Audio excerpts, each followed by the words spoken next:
Selamat siang kawan-kawan sekalian yang berbahagia. Tiba ke saya pertanyaannya jadi provokasi. Pertanyaannya sudah saya ajukan di awal. Ya, baik. Disimpan. Oh ya.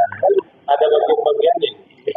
Kalau itu nanti ditanya langsung kepada Pak Jokowi lah ya kan. Kalau ditanya Pak Jokowi, paling Pak Jokowinya bilang tanya aja Jerry lagi. Aduh. Kawan-kawan sekalian, saya sih melihat putusan DKPP ini bukan sesuatu yang luar biasa ya. Putusan biasa saja karena memang tidak ada lagi jalan. Tidak ada lagi putusan yang yang atau sanksi yang mungkin diberikan yang kecuali pemberhentian itu. Ya kan bisa peringatan terakhir final. Ya, bisa banyak.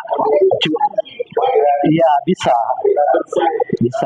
Nah itu kalau DKPP-nya yang mau jadi sasaran orang kan gitu. Nah oleh karena itu ketika mereka memberi sanksi pemberhentian tetap terhadap saudara Hasyim Asy'ari, ya saya sih menyambutnya biasa-biasa saja karena menurut saya ini keputusan yang justru sangat telat ya. Sangat telat ditetapkan oleh DKPP yang sejatinya sejak dari awal ya ketika kasus pertama ini muncul terkait dengan dugaan adanya hubungan istimewa antara saudara Hasyim Asy'ari dengan salah satu ketua dari partai politik calon peserta pemilu gitu ya. Nah itu sejak saat itu mestinya udah ada peringatan setidaknya ya dicopot dari ketua KPU gitu. Ini kenyataannya kan tidak, dia tetap berlangsung gitu ya. Nah itu pertama. Nah yang kedua, kenapa saya bilang biasa saja ya karena memang pemilunya udah selesai gitu loh. Nah, saya mungkin ya membayangkan kenapa dahulu misalnya DKPP muter-muter pemberian sanksi gitu, karena sedang dalam proses tahapan pelaksanaan pilpres dan pileg dilakukan gitu. Misalnya waktu kasus pertama itu muncul, sedang dilakukan verifikasi terhadap calon partai politik peserta pemilu gitu ya. Kasus kedua muncul, ketiga muncul, keempat muncul, muter-muter lagi tuh. Karena belum ada penetapan hasil pilpres. Nah sekarang hasil pilpres sudah ditetapkan, tinggal pilkada. Nah pilkadanya juga KPU udah membuat keputusan yang menyebut bahwa tanggal 1 Januari lah mulai perhitungan ya batas usia minimal 30 tahun. Itu pernyataan gimana? Iya, setidaknya kan pernyataan ketua kan dilihat sebagai pernyataan institusi dong ya kan. Kecuali ada klarifikasi, sampai saat ini belum ada klarifikasi dari KPU gitu ya tentang pernyataan itu gitu ya. Artinya komplit sudah gitu. Jadi kalau saudara KPU diberi sanksi dikeluarkan pun ya nggak berpengaruh apa-apa lagi ya kan terhadap tahapan karena udah ya kalau sempurna sih mungkin tidak, tapi ya kebutuhan untuk mengawal keseluruhan tahapan pilpres dan pilkadanya ya relatif sudah mencapai angka 7 dan 8 lah kira-kira begitu ya. Nah oleh karena itu ya udah kasih pemberhentian tetap gitu ya kepada saudara Hasyim Asy'ari. Dan oleh karena itulah kawan-kawan sekalian, saya merasa tidak perlu juga memberi semacam apresiasi besar terhadap DKPP atas putusan ini gitu ya. Justru menurut saya ini putusan telat. Tadi udah disebutkan ya banyak dugaan kasus yang sama sebetulnya terjadi di lingkungan KPU atau penyelenggara pemilu secara menyeluruh lah ya. Jadi bukan hanya KPU tapi juga Bawaslu gitu ya yang sampai sekarang ya tidak tertangani atau sampai sekarang ini belum kita dengar ya sejauh apa penanganannya terhadap proses ini gitu. Tapi baiklah kawan-kawan sekalian, bahwa kita mendapatkan model KPU dan Bawaslu yang sekarang bagi saya juga nggak terlalu mengejutkan gitu. Karena kita mungkin masih ingat dahulu, termasuk kita yang di Kopi Bersih ini adalah orang-orang yang sangat kencang berteriak saat itu soal proses rekrutmen terhadap penyelenggara pemilu ini, baik untuk KPU maupun untuk Bawaslu itu. Kita memberi catatan yang cukup kuat ya. Bahkan kita menyebut ya bahwa proses kali ini lebih banyak didasarkan pada dua perhitungan. Perhitungan pertama adalah kedekatan yang bersifat politik dan yang kedua adalah kedekatan yang bersifat ya perkawanan gitu. Dan pada tingkat tertentu ada hubungannya juga dengan dinasti di kalangan penyelenggara pemilu gitu. Nah itu sudah kita ingatkan sejak dari awal. Jadi soal integritas, rekam jejak, ya, kemudian juga kapasitas, ya, profesionalisme itu agak terabaikan. Bahkan kalau kita review lagi misalnya pernyataan-pernyataan kita selama proses seleksi calon penyelenggara pemilu di tingkat nasional, ya baik di KPU maupun Bawaslu pun di tingkat daerah, kita menyebut, ya saya masih ingat, kita hampir anggota KPU yang sekarang sudah kita bisa prediksi setahun yang lalu komposisinya siapa aja yang bakal menang gitu.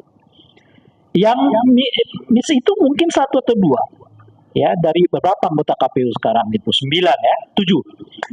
5 dari 7 itu sudah kita bisa duga dari setahun yang lalu bakal akan dipilih sebagai calon anggota KPU gitu.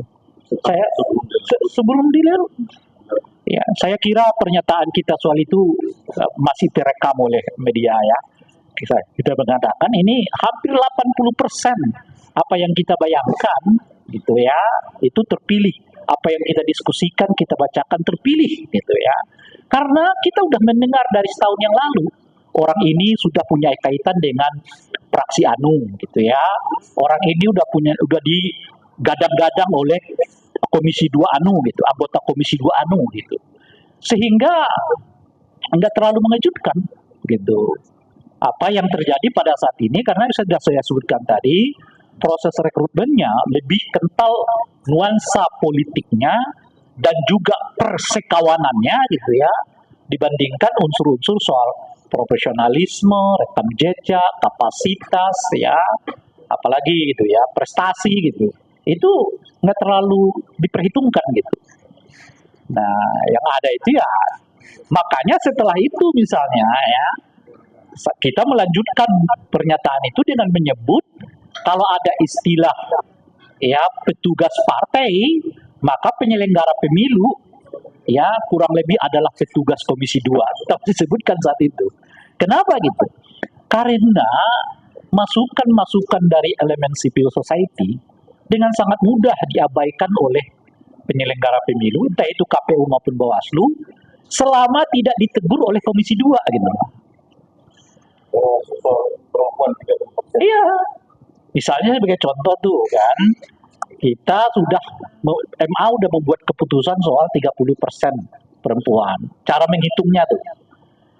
Dan nggak diubah oleh KPU sampai sekarang karena Komisi 2-nya nggak teriak gitu. Itu salah satu contoh tuh. Nah, tapi kalau Komisi 2-nya teriak, betapapun misalnya menurut pengamatan kita di civil society ini persoalan yang nggak tepat, mereka jalan terus kok. Gitu. Intinya adalah jangan Komisi 2 yang menegur mereka. Kalau masyarakat umum biarin aja. Kira-kira begitu permisalannya gitu. Makanya muncullah saat itu istilah yang kita sebutkan sebagai penyelenggara pemilu adalah petugas Komisi 2 gitu ya. Karena selama Komisi 2-nya nggak menegur, mereka akan jalan gitu. Dan sudah kita ingatkan, ini hanya bisa mereka begitu selama kepentingan Komisi 2-nya itu nyatu gitu.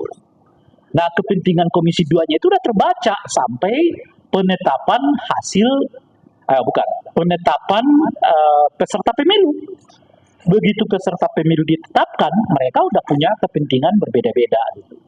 Nah, disitulah memang mulai berbagai masalah kita kelihatan tuh, karena pernyatuannya atau kepentingan Komisi 2 yang dalam bentuk bersatu itu ya sebelum penetapan peserta pemilu. Kalau udah peserta pemilu kan sudah sendiri-sendiri kan, udah bersaing mereka di lapangan, dan itu dengan sendirinya juga bersaing di tingkat di tingkat DPR-nya, di tingkat Komisi 2-nya gitu. Nah, ini imbasnya gitu. Inilah yang kita alami sekarang ini. Dan saya kira kalau tidak ada pengawasan yang ketat ya di masa yang akan datang terhadap perilaku penyelenggara pemilu, sanksi-sanksi ini nggak begitu punya efek penting terhadap apa namanya itu ya perbaikan ya integritas penyelenggara pemilu kita di masa yang akan datang. Karena boleh jadi sekarang ya modusnya bukan lagi dalam bentuk apa namanya itu ya jabatan. Kalau dulu itu anggota-anggota penyelenggara pemilu itu rentan ya mengikuti kemauan peserta pemilu karena umumnya jabatan mereka itu hampir bersamaan dengan berakhirnya pemilu gitu loh. Jadi misalnya 2019 mereka akan berakhir 2020. Jadi interest mereka terhadap pemilu tinggi. Sebab kalau mereka nanti, taruhlah misalnya terjadi pemilihan penyelenggara pemilu baru, mereka kan punya potensi nggak terpilih. Oleh karena itu, buka koneksi dengan apa namanya itu partai politik atau dengan individu-individu, calon kepala daerah dan seterusnya itu. Kan banyak kita lihat setelah tidak jadi anggota peserta pemilu menjadi partai. Benar, penyelenggara pemilu menjadi pengurus partai gitu ya, tim sukses ya, staf dari pejabat kepala daerah gitu ya, dan seterusnya gitu. Nah ini agak jauh nih, ini bersyukurnya kita agak jauh dari pemilu yang sekarang ke pemilu berikutnya, ada selisih sekitar 4 tahun ke depan. Jadi mungkin rayuan untuk ya